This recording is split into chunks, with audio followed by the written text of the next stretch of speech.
एक द्रुतगामी बाइक धक्कारे चलीगला जीवन। मृतक जनक हेउछंती केन्दुझर जिला चंपुआ एनएसी अंतर्गत गोधुली ग्रामर जगन्नाथ नायक।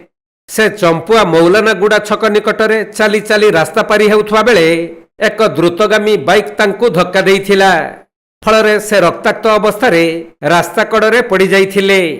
यह देखि स्थानीय लोक माने जगन्नाथंकु अति गुरुतर अवस्था उद्धार करी चंपुआ डाक्तरखाना को आनिथिले भी सेठारे डाक्तर तांकु परीक्षा करी मृत घोषणा करिथिले।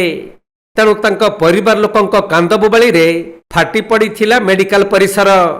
सेपटे जगन्नाथंकु धक्का देई बाइक चालक घटनास्थल फेरार हो जाइथिबा बेले खबर पाई चंपुआ पुलिस डाक्तरखाना रे पहुंची शव जबत करिबा सहित तदंत आरंभ करिसंती।